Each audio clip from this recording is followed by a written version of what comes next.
now. I would like to begin promptly at 10. Today we will end this session at 11, and we will have a half-hour break from 11 to 11:30, and then at 11:30 we will reconvene here for the lecture on Haggard She, and then at 2:30 in the afternoon I will deliver my public lecture. So it's a full day, and there are 3 lectures. As I mentioned, I decided to drop The Secret Agent, partly because of the density of the novel and the inadequacy of time to cover it. And I'm not happy about doing something in a superficial and a speedy way. So instead, what I want to do is to build on the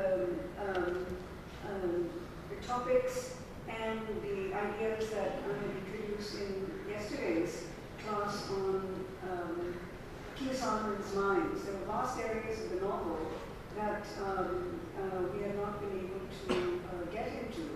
So I have a PowerPoint here which incorporates some of the notes from the previous lecture, but also adds some more so that we can flesh them out. You'll recall that one of the points that I was making concerned the role of occultism in the novel, and that contrary to expectations, the white men, the explorers, resort to occultism when it serves their ends, namely to persuade the natives, the Kukwana people, that they are gods. Right? So there's a very strategic use of occultism in this novel, but it ends up also doing what I have called the occulting of Kukwana history and culture. That is to render the culture of the other beyond the pale of rational empirical modes of thinking, and caught up in a superstitious pre-modern mode of thinking. So this is what I am referring to as the occulting of Kukwana history, which is why I've titled this lecture as Occulting Natives. And I'm using that term as a way of describing the othering of natives, but I want to talk about this othering process in terms of the specific mode of rendering the forms of knowledge in the other culture as occult and pre-modern. So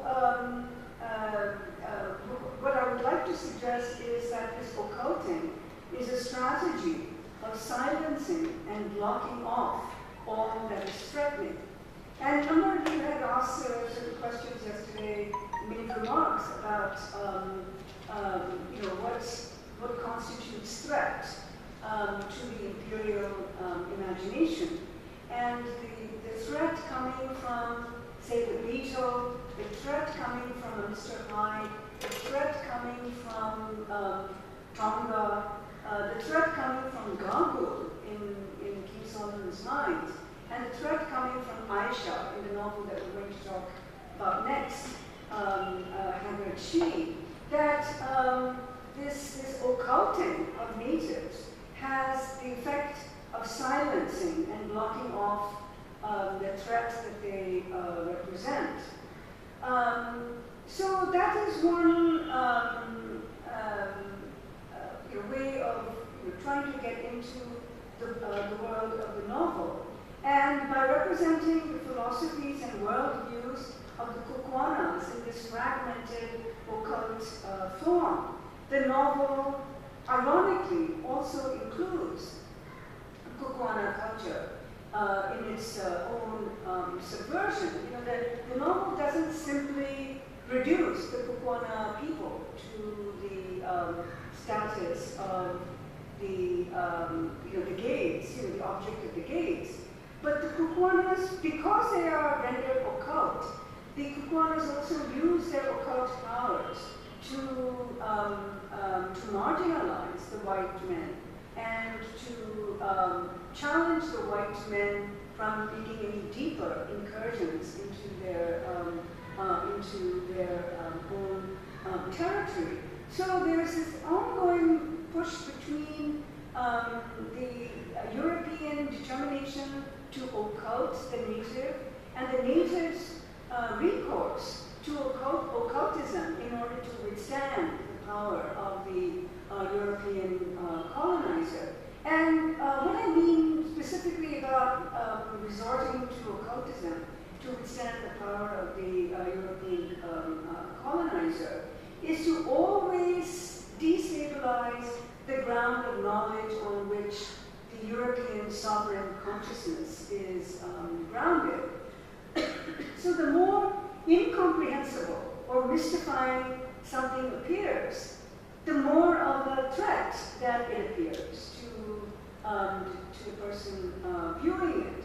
So it's a double-edged sword. This process of rendering the occult, the natives occult in their thinking. If that is the case, the natives also resort to the occult in order to mystify the Europeans as to what they're thinking about, how they behave, what their practices are, and so that occultism occupies this very nebulous space, and the more mystified the Europeans are of the natives, the more threatened they are, and the more they attempt to control by knowing them. This is where we go back to the nexus between power and knowledge, which I spoke about in one of the early lectures.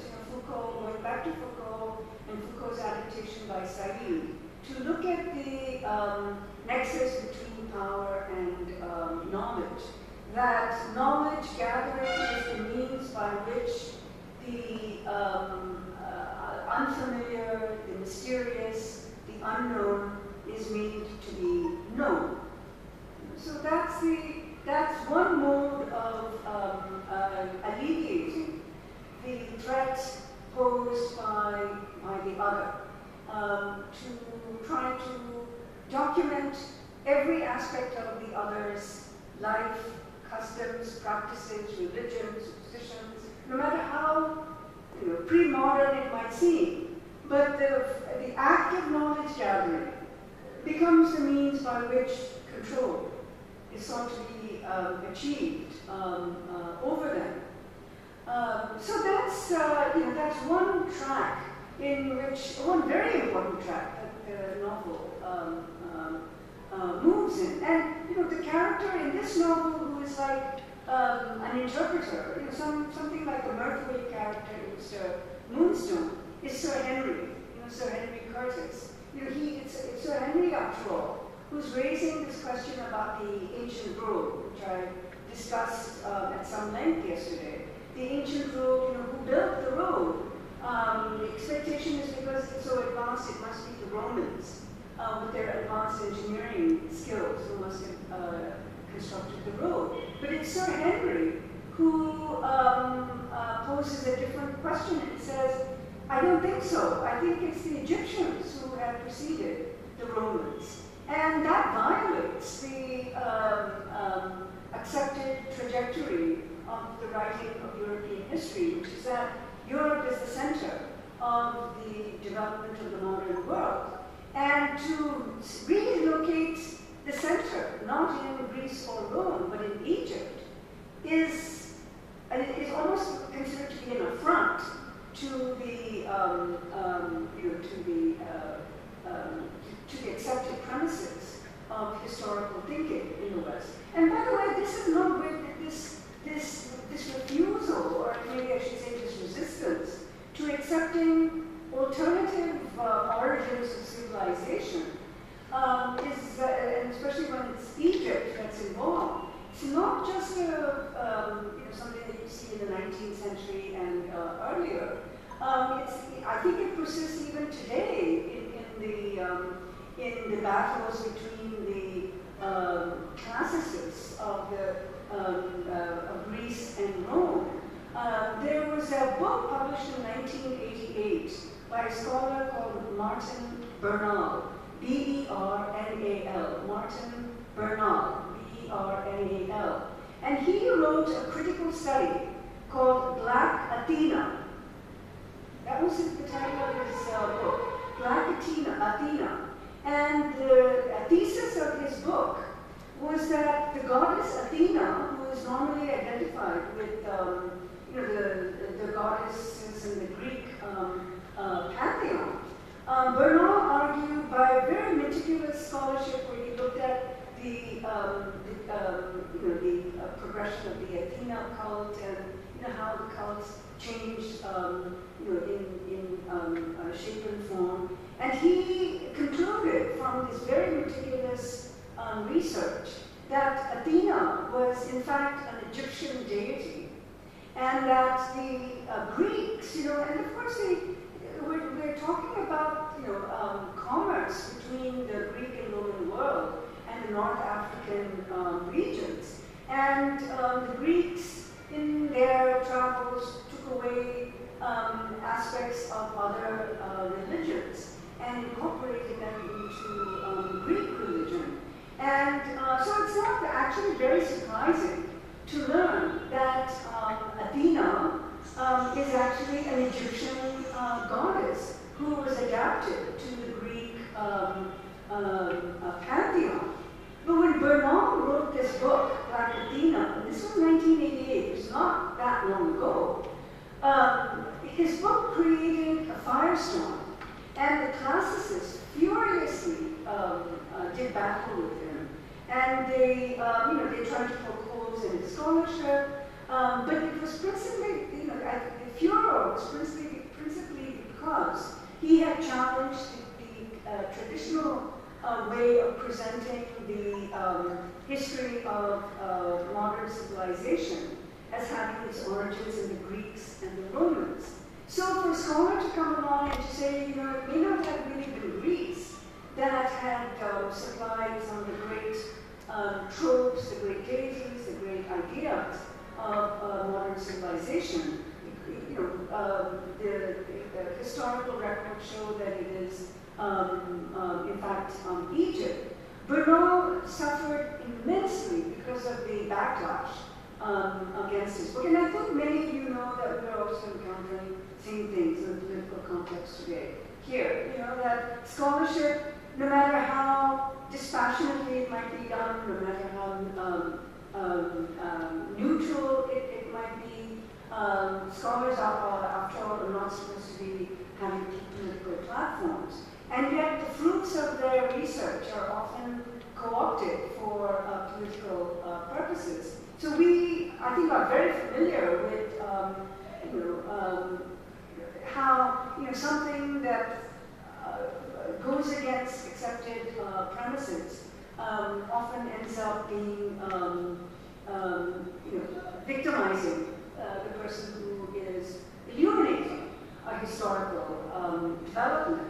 So this is really the consequence for Henry, when he had made that rather startling remark about, maybe it wasn't the Romans, maybe it was actually the Egyptians. And so Sir Henry is cracking open the door in Haggard's novel for a rethinking of the very modes of writing the histories of Western civilization. And the role that this novel plays in that, one could say, kind of radical, subversive purpose is to destabilize the foundational premises of the writing of history.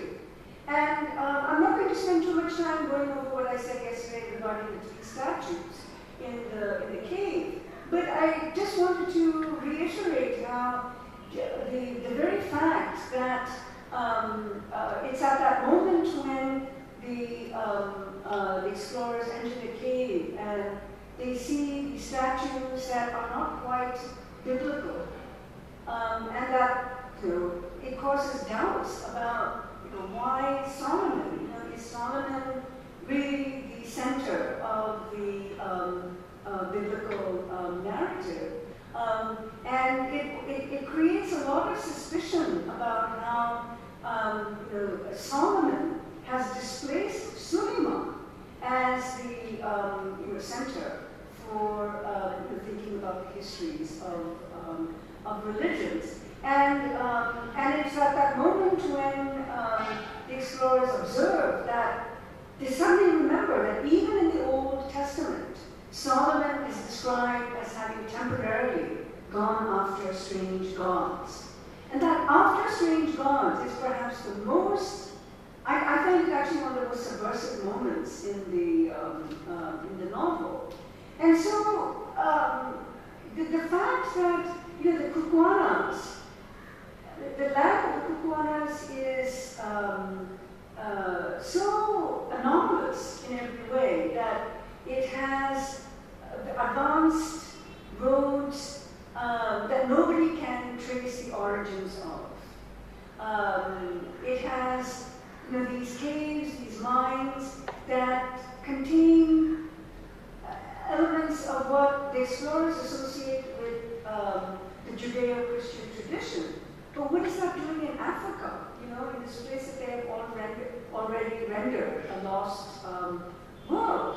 And so they're the anomaly of finding these unexpected remnants of the familiar, i.e., Judeo-Christianity, alongside the strange, the occult, the African deities. And something similar happens in She, and I was going to talk about that in the next lecture. That when the Leo and Holly first enter, into this place that there's more and more now losing the coordinates of, they see a huge statue of what they describe as a Negro head. Do you remember the statue of the Negro head? And it's for them, it's a reminder of a deep-seated past of Africa that is discontinuous with the contemporary history of the modern world. But it's also, there's something very uncanny. Something very uncanny happens when they happen upon the Negro head, as it's put in the novel. And yesterday when I was discussing Jekyll and Hyde, I was referring to the notion of the primitive, this kind of return to the primitive, and the title of that lecture was Devolution and Degeneration. And this is one of the abiding fears of the colonial, of the colonizer, which is that contact with the other will lead to degeneration. That contact will produce degeneration. But what happens when the contact with the other also includes contact with the self? Because this is what's happening in the novel, that every time they find, or at least think they can conveniently other the other, that other contains aspects of themselves. That's what's causing tremendous confusion for them. And partly the confusion is produced by the narration of history in a particular way. That history has found a way of detaching, in fact, perhaps even totally suppressing or marginalizing what I have been describing as the heterodox. Yes, Vishnu? I just want you to elaborate on the point just you mentioned, that the contact with the other also includes the contact with the self. Yes. Could you please elaborate it a little on? Yes, what I mean by that is when they go to a place that is totally unfamiliar, and within that unfamiliar place they find something that is very familiar. And again, I want to use the road as an example, that I know it's an object, it's not rendered in a the way I'm describing it now, it's not as the road is not a kind of psychic, a part of a psychic mindscape. But every time they go out thinking that the expectation is to see entirely the unfamiliar is always conjoined by the familiar. That's what I mean.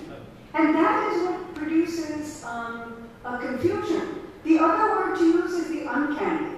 And I used that word in an earlier lecture. Freud also talked about the uncanny. The uncanny is that moment of recognition of the strange and the alien as simultaneously familiar and intimate.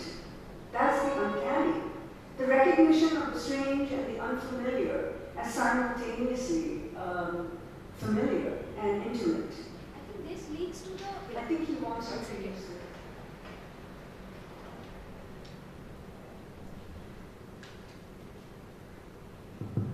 I think this leads to the subversion of binary that we have been discussing in our conversations, and which also explains the anxiety of Dr. Jekyll in the novel.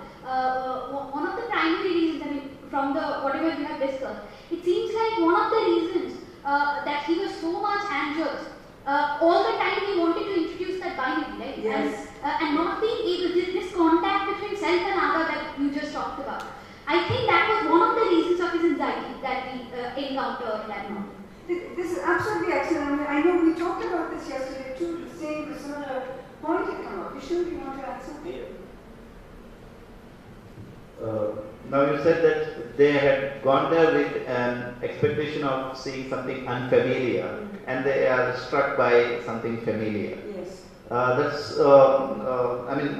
fine. But then I would like to add a little more, saying that when they found something familiar, what they did was, earlier they said that Asiatic societies were stagnant, Asiatic societies were dormant, they did not know what civilization was. But then when they found that there were some familiar instances of civilization, what they did was, Asiatic societies, they were like European societies once upon a time, they had a glorious civilization.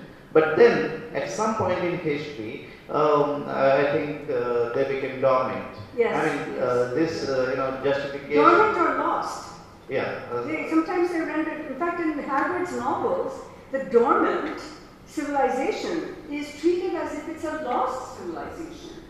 And actually, that was the point that I wanted to talk about right now. That the way of dealing with this contradiction. Which is absolutely the case, that and it's very good to draw Jekyll and Hyde into this, because Dr. Jekyll needs to keep those binaries. He talks about his anxiety and torment as having been produced by the fact that this is commingling of these two aspects, the good and the bad. And it's only when he's able to disentangle them and keep them as mutually exclusive that, and that to maintain the binary, that he can then proceed to follow the path of good. And from a civilizational point of view, to follow the progress of civilization. So you can draw correspondence between the individual and the civilization that way. But to pick up on what Vishnu was saying,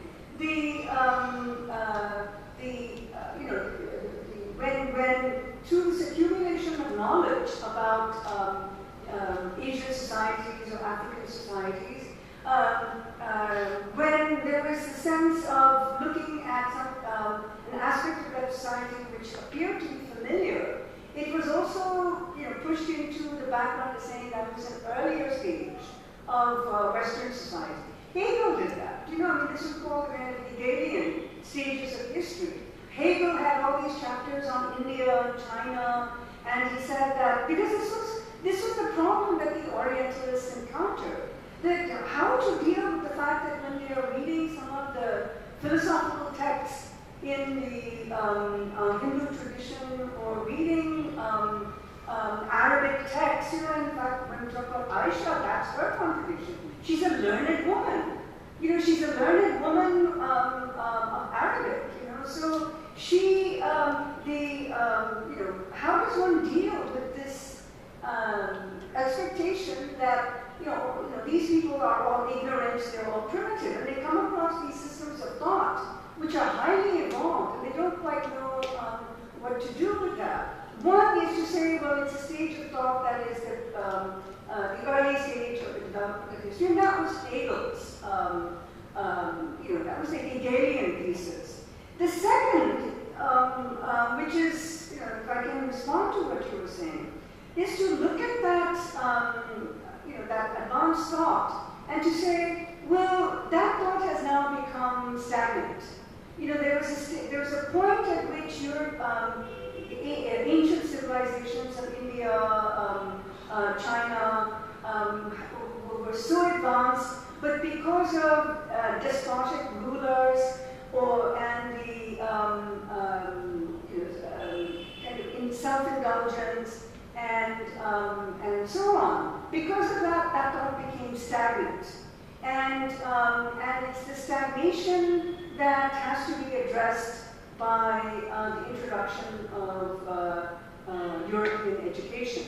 So the stagnancy was part of the critical analysis of indigenous society. Now this was true of India in the British analysis of Indian and Chinese civilizations. But what about African civilizations? Because with the African civilizations there was still this notion that there was too much mystification. They couldn't quite adequately understand what the civilization. Let me just finish this thought. So that when they went into Africa, the mode of dealing with the equivalence of stagnation is to say that this is a lost world. That this is a lost world. Anytime this mystifying, unfamiliar place was encountered that couldn't be incorporated into this Hegelian view of history as the early stage of history, the solution was to treat that African society as a lost world. And notice in both of these novels, Kukuana land is treated as a lost land. The land of the Amahagars is treated as a lost land. The lost city of Kor in Shi. But this is a very strategic thing to do, to call something lost. Because when you say that something is lost, then you can say you have discovered it. And then you can say you have reinvented it. And then you create a whole new history for what is lost. So this process of saying that something is lost is a strategic one. Nothing is lost by itself. There is no such thing as a lost. You can only talk about lands that have been, destroyed. You can only talk about it. In fact, the model that is used is Atlantis. The lost land of Atlantis. Yeah, and then I'll come to you. Yeah, I think this is related to. And I'm sorry, I think this is needed for the continued debate. I feel that question number one, when you said that with regard to India and China, what they observed was to some extent true, that India was stagnant. Well, that was the way of reading the decline. Yeah. Of, because the Orientals like William Jones, yeah. He read Kalidasa and he was blown away. He just could not believe that such literature contains such gems. But how do you reconcile that view of literature and the fact that people have created that literature, who must have also been endowed with a very refined sensibility? So there's the contradiction between encountering that literature and then looking around and saying, look at the filth, look at the poor state of the people. How can such a people who produce Kalidasa also be so barbaric and so? And there was also an attempt on the part of the Europeans to say that this was because of the Mughal rule and interruption. And you saw that in the Moonstone. Yeah. The way that he succumbs to the James Mill tripartite division of Indian history. The Hindu phase, the Mughal phase, and the British phase. having said this, my primary question here is, was it not dealt with on the level of discourse? Was it not cleverly managed by the Orientalists at the level of discourse? And if yes, how can we retaliate, or how can we get into it and dissect it? Well, that's the $1,000,000 question, I should say, the trillion crore question. But I want you to answer, please. Yeah, no, I'm not evading it. I'm not evading it at all. In fact, I'm saying that this is really the heart of the question. That's why, in the last lecture, which I'm calling the contours, that's the lecture tomorrow morning, I'm calling it the contours of the imperial imagination. This is really the question that I want to probe, that, how do we read these texts, not just as affirmations of imperial purpose, but that these texts, against their will, are indicating a kind of subversive, resistant impulse to that very orientalizing gaze. And you can see it in this novel, especially towards the end. In the slide, which slide is that? I haven't even gotten into the inheritance.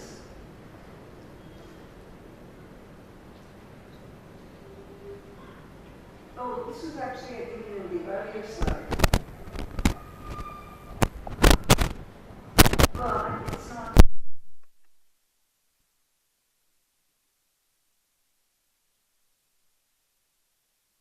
Point. I had a slide on inheritance and rulership, because one important strand of the plot in this novel is the rightful restitution of Umbopa, who turns out to actually be Ignosi, the rightful heir to the throne. So Umbopa has to go into exile, right? When the evil brother, the twin brother Twala, takes over the throne. So the mother with the child Ignosi flees, and she puts him in the care of others, and he ends up, we learn, having had a Western education.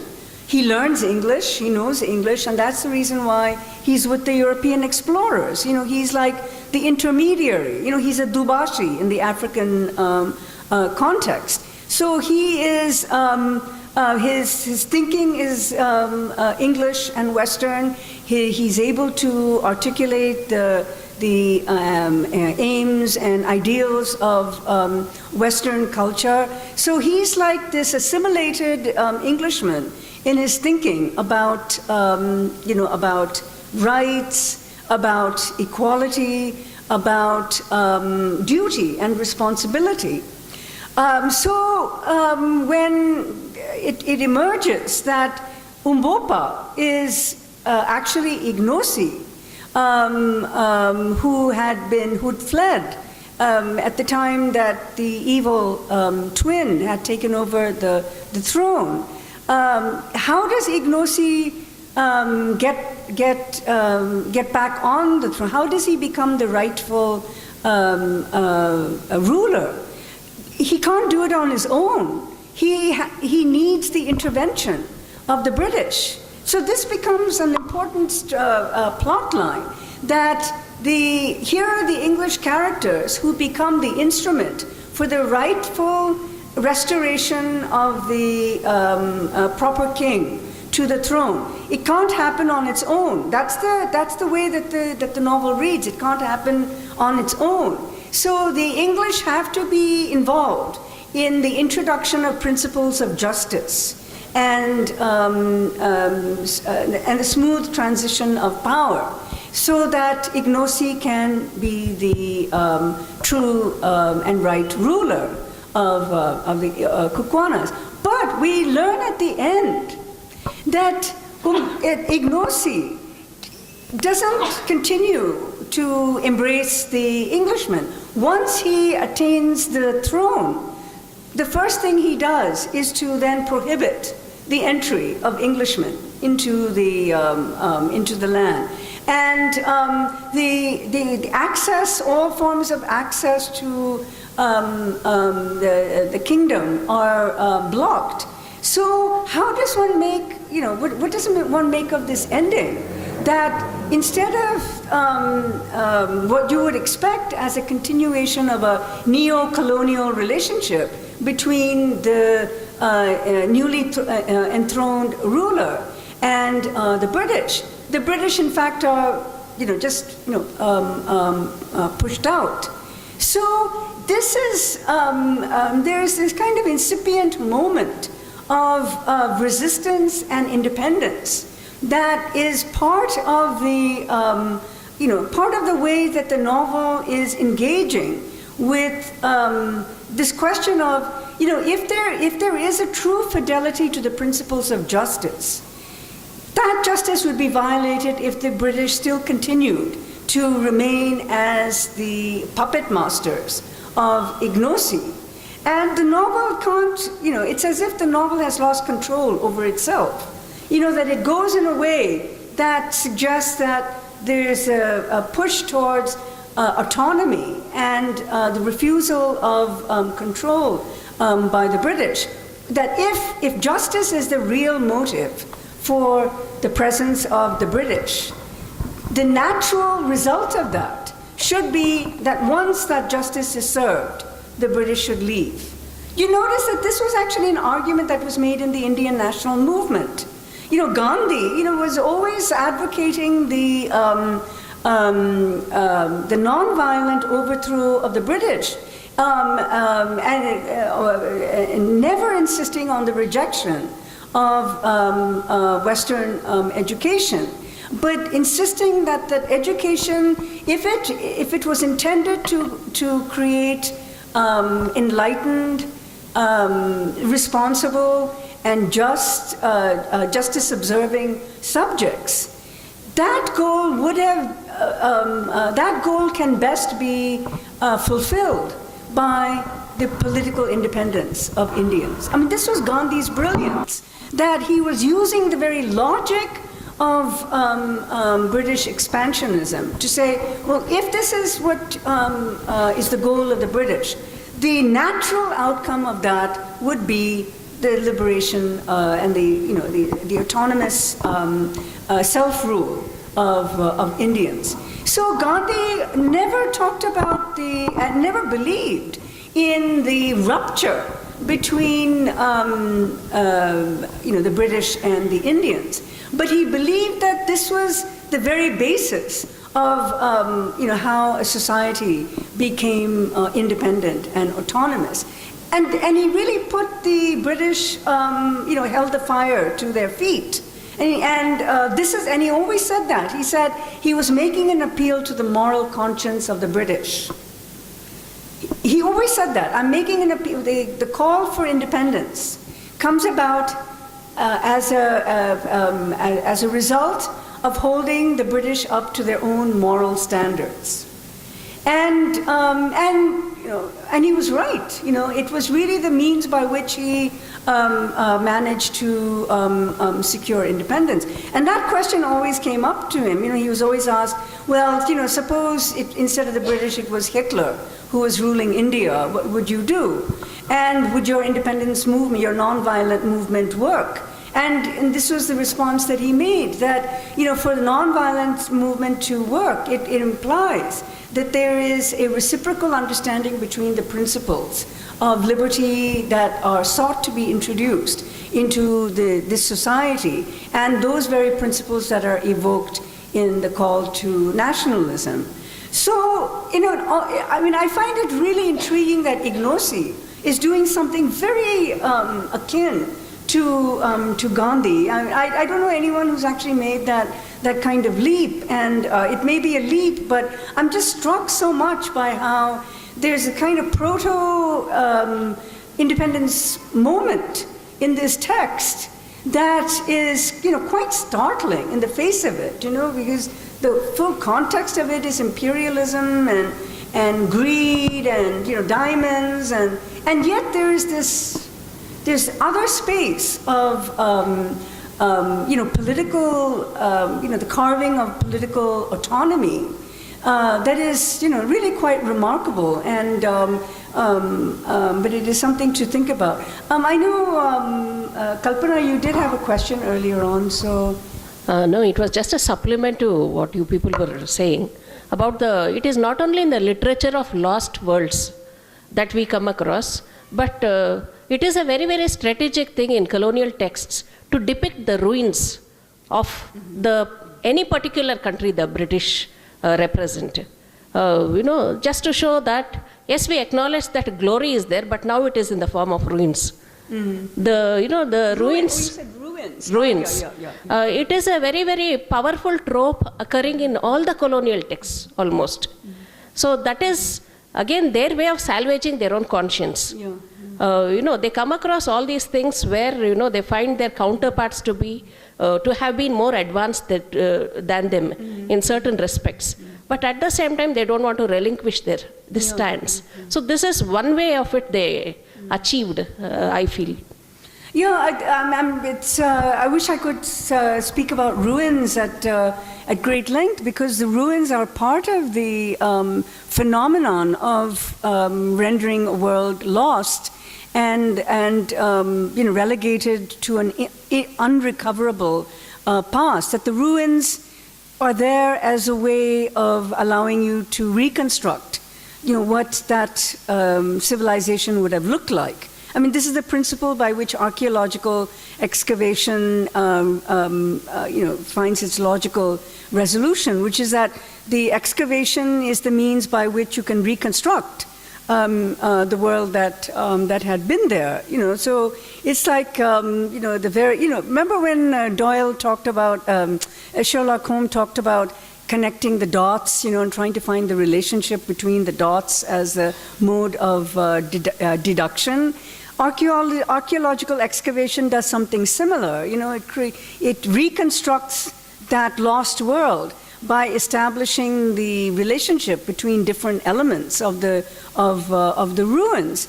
But especially in Xi, when we encounter the lost city of Kor and the ruins. I mean, this is part of, this fascination with lost cities, lost worlds, lost lands.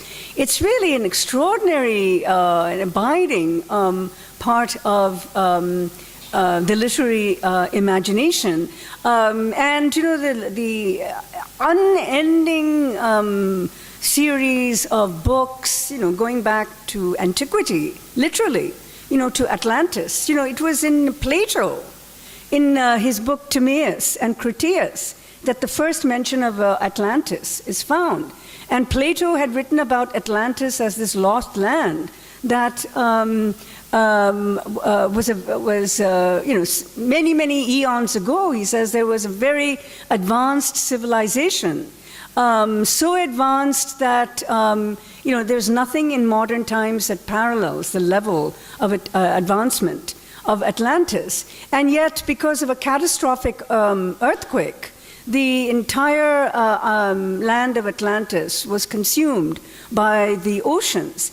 And Plato spoke about this as history, as something that had actually happened. And there had been, expeditions had been sent out to discover Atlantis. It became part of the substance of folklore. But we don't have to go as far as Plato or Atlantis. Lemuria, which is the other island, the island of Lemuria off the coast of Eastern Africa, somewhere around Madagascar. Lemuria, would you believe it or not, was believed to be the island home of the original ancient Tamil civilization. And this has been, an enduring part of the Tamil imagination.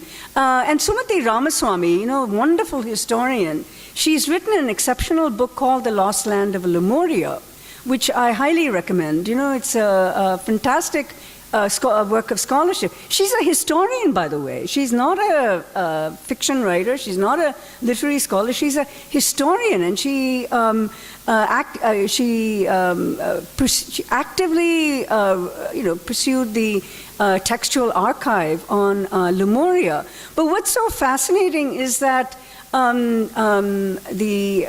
hold of Lemuria on the Tamil imagination is such that to this day, the current governments still send out expeditions to discover the lost land of Lemuria. That Lemuria is believed to be the land of the greatest civilization that was known in the world, which is the Tamil civilization, and that, but you can see that this also develops as a way of encountering, this theory of the North, invasion by the North.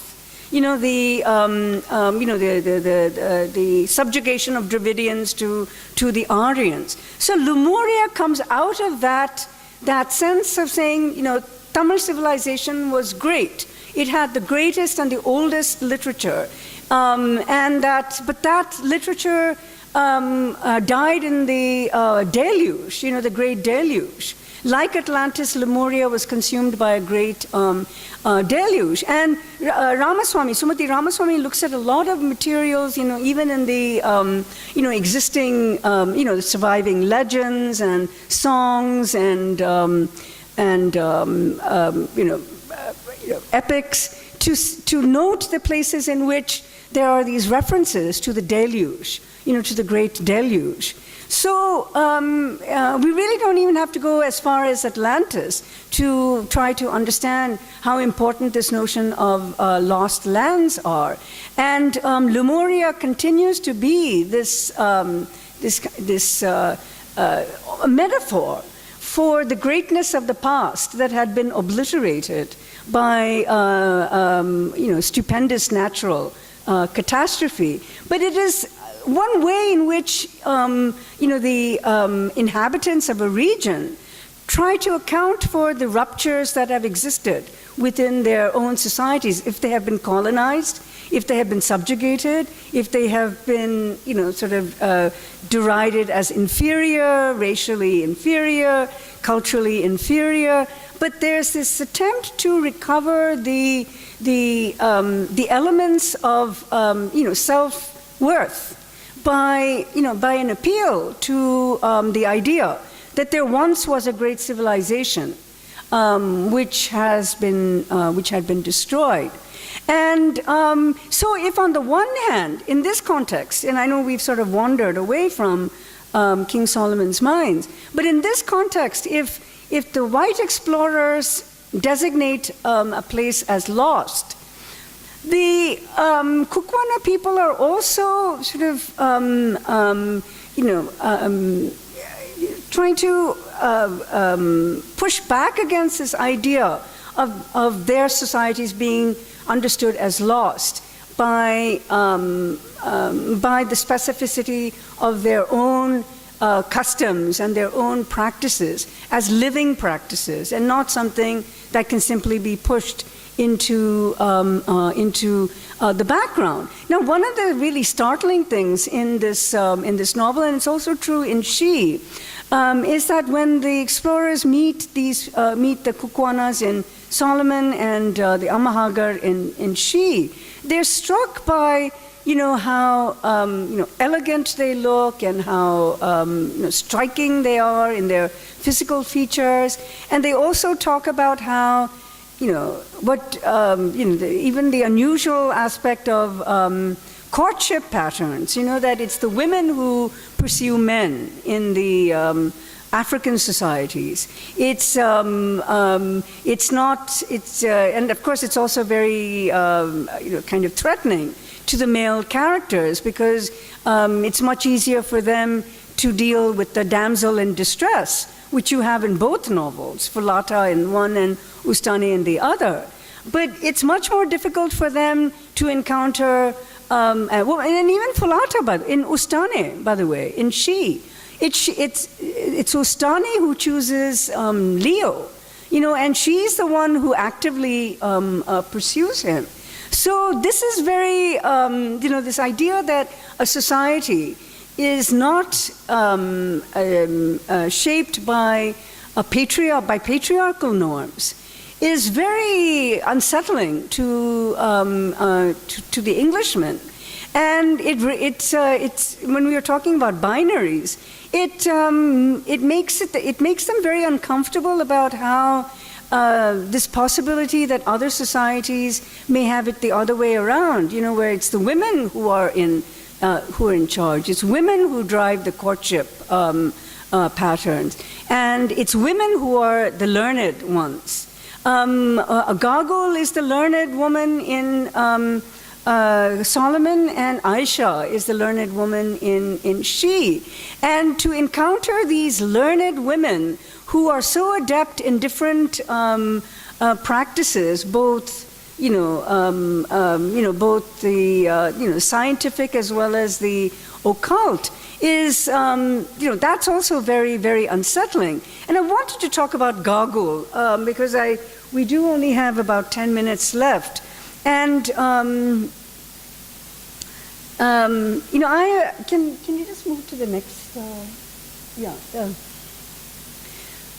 I'm suggesting here that Gogol is a link to the residual knowledge of the past, and this goes back to the point that you were making about ruins and about how does one recover the past. And one way that I have been trying to think about this is to approach the past as what returns to haunt the present as loss.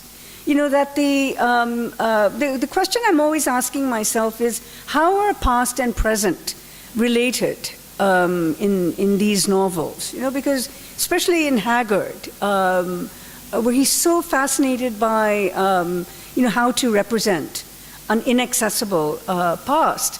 So the past is so remote that when it cannot be incorporated into the sequential development of history, that you can have a finite big starting point, and then you can talk about the gradual unfolding of that history. Talk about the sequence of events, the rise and fall of civilizations, the rise and fall of empires. Isn't that the way you learned history in school? Isn't that the way that history still continues to be taught? But what happens when you are presented with the idea of a past that has somehow been ruptured from any relationship to a chain, or a recitation of a chain of events?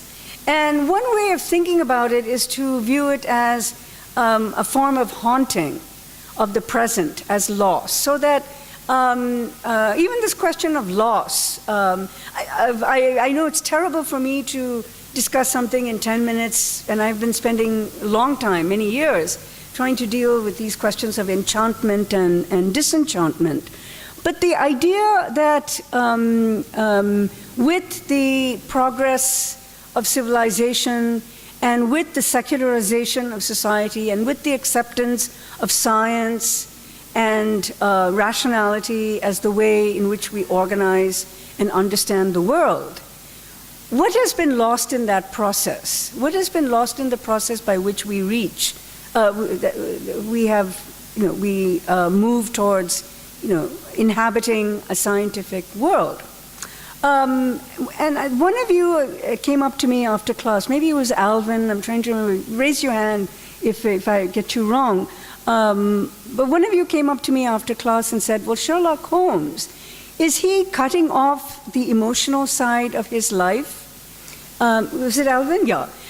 Is he cutting off the emotional? Maybe you can repeat the question. The question you came up to me and asked yesterday. Well, I was thinking that was Sherlock Holmes capable of feeling any emotion at all? Because I didn't see the playing of the violin by Sherlock Holmes as being an emotional act. Mm-hmm. I thought that Sherlock Holmes playing violin was a mere activity to distract his troubled mind. Okay, so let's take that point. That has Sherlock Holmes cut off something from his life in order to pursue with single-minded determination the solving of a puzzle? One way to think about it is in terms of loss.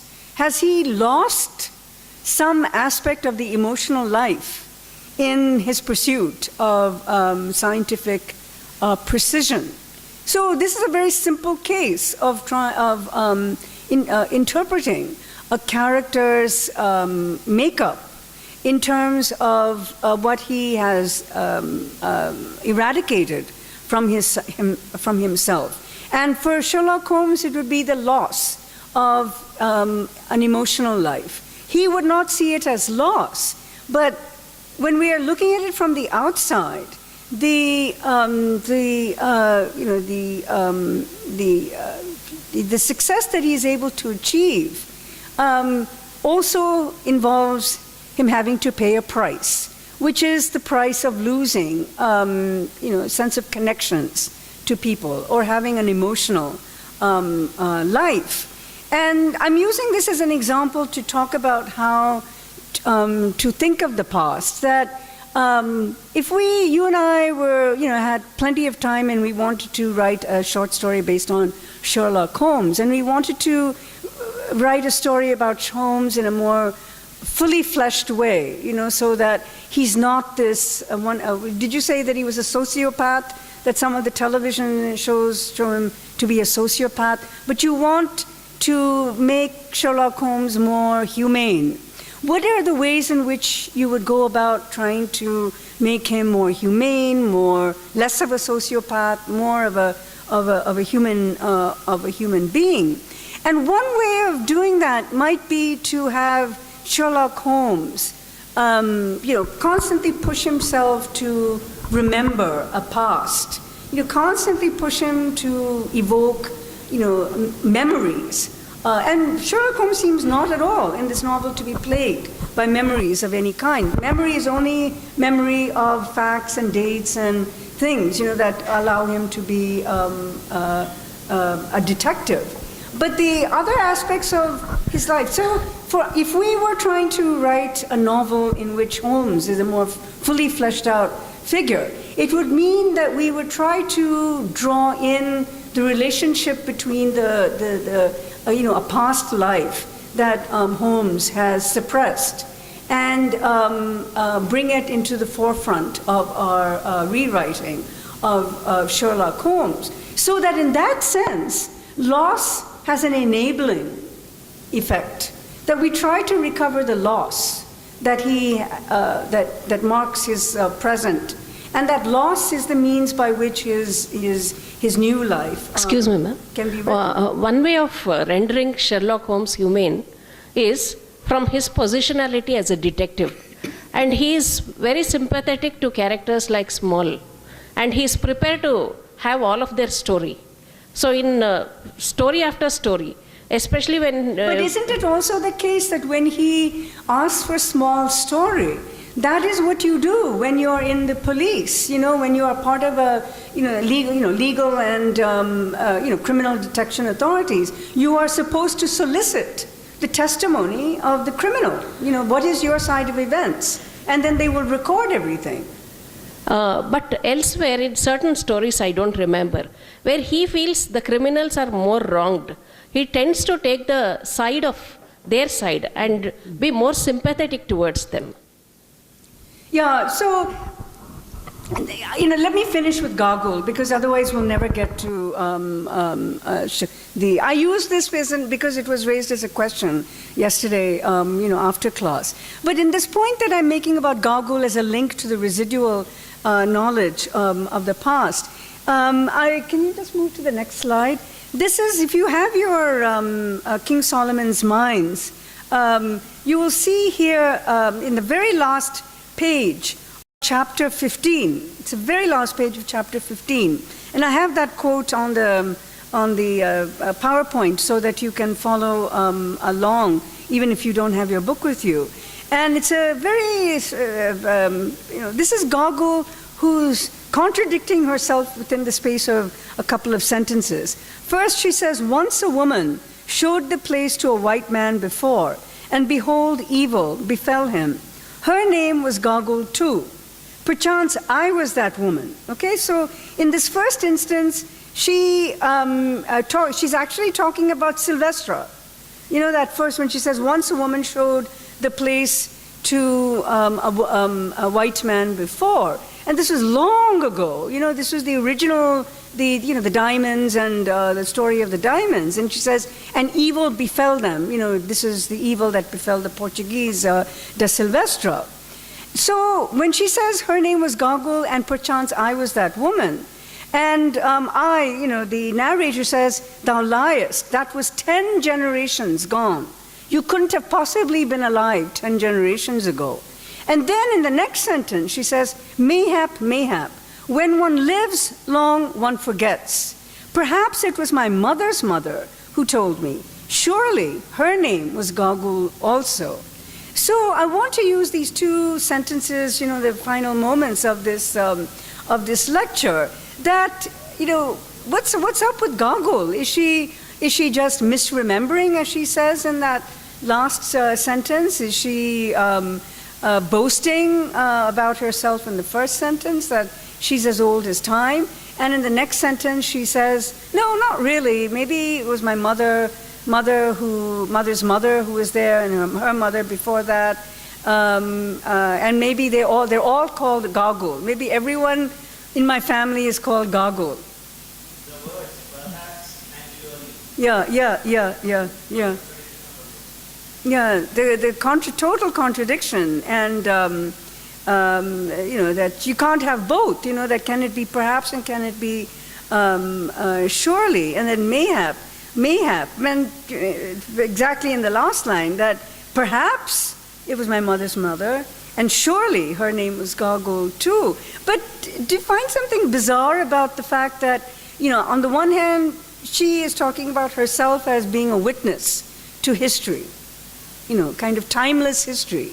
But then on the other hand, she says, well, it's not that I was there, but it's my mother's mother's mother's mother who was there, and everyone in my family, in the matrilineal line, they're all called Gogol. So what I would like to suggest to you is that Gogol, in her very cunning way, is presenting herself as both the witness to history, and also as someone who is the receiver of the memory of that history. So that the person who's witnessing a history is enabled to be a witness by virtue of the fact that the memory is transmitted over time. That the imagination is the means by which there is a continuity in the remembrance of a past that might otherwise be deemed irrecoverable, unrecoverable, or lost, or forever consigned to the to mystery. And what she's basically doing by the end of that paragraph, that quotation, is to indicate that memory is more than just this this kind of aspect of the human mind. I mean, yesterday Rakesh, you were asking me about mapping of the mind, but memory is a part of that. Memory is part of the ways in which the mapping of the mind takes place. And what Gogol is suggesting here, in this very clever way, is that memory is a witness to a history that has long gone by. And it's the way in which that memory is transmitted from generation to generation that allows for the history to be preserved. History, in other words, is not preserved only in ruins. To go back to an earlier point, that is the kind of the empirical mode of thinking about history, that ruins are the signs of history. But what she's saying is that it's not the ruins alone which are the signs of history. It's also the memory which is a sign of history. And she is placing more importance on the value of memory to recall that history than the objects or the material ruins of that history. And I think even in Sanskrit text, the kind of divide between smriti and shruti, that there's some, that, smriti as a way of a kind of remembered, she's kind of articulating something very similar here. And exactly, I can't help feeling that this is, go ahead, sorry. Yeah. Maybe you can use the mic because this is an important point. That word is that Pratishruti. All Vedas and Upanishads are based on that tradition of the Pratishruti. Means what they are telling, actually they have heard something from that. Yeah. And there is no specific or original origin of that. But that is becoming transferred from one generation to another without any specific authority. So that the whole idea of Shruti and the Pratishruti. Shruti means listening, and then Pratishruti transferring what you have heard in that particular time to the next generation. So that Shruti and the Pratishruti is very prominent. Absolutely. This is excellent. This is an excellent point. I think it sheds a lot of light on this quotation, because what it also does, you said something very interesting there. You said, the memory is one that doesn't have an origin. Yeah. It doesn't have it, and we've been struggling with that. This novel is constantly struggling with this idea of origin. Who made the statue? Who made the road? And the mind of the white Englishman is that there is a finite creator who is the center of authority, and an object that has been created.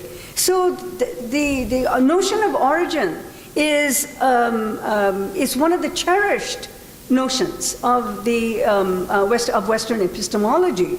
But what she's saying here in this quotation, and what you're also elaborating on, is that there is a way of thinking about memory that is not based on origin. It's based upon transmission. It's based upon transmission infinitely, through memory. And the transmission can take place through the mother's mother, or it can also take place through texts, through that circulate. And it doesn't have to take place through objects. And it also connected with your point that connection between the present and the past. How the memories of the past is connected with the present, because E.H. Carr has an insight about this, that while talking about his basic book called What is History, and he was very clear that the whole connection between the present and the past is two-way traffic. It's a two-way traffic. So that's also connected with the whole idea of the memories, that present and the past. So the memory are moving in the two-way traffic. So the present and past are coming here in the two-way traffic. It's a great point. I think it's a great point to think about. That again, it sort of violates the mode of history writing, which is sequential, which has a starting point, an origin, and then builds upon that. But when there's this kind of refusal, and again, that's why Sir Henry, when he says, no, maybe it was the Egyptians, because in fact, the whole thing about commerce, and we'll talk about that next lecture with, the traders, because the traders are also, going back and forth and taking ideas, and they embody the two-way traffic that you are referring to, that this constant movement back and forth, and taking of ideas from one place, adapting them in another, and then taking them to another place, and then adapting them there. So, there's always change of all kinds. In the She novel, it's about linguistic change, which is what we'll be talking about. But this idea that... And the oral... The idea that there's this kind of uninterrupted, continuous, sequential process is such a cherished notion of Western epistemology that it cannot quite deal with the other possibility that there is, as you were suggesting, this to and fro. So much so that it is impossible at some point to determine where something begins and where it ends. It seems so open-ended on both sides. So we will end now here because we have gone beyond the time. And the transmission also does not happen in a very linear way. That back and forth, for that to happen, a lot of interpolation and extrapolation comes into play. With a lot of things entering in, with each rendering of the transmission. And a lot of things taken out as well. Yeah, exactly, right. That is one way of negotiating the past and the present and arriving at the present, probably. Very good. So we will pick up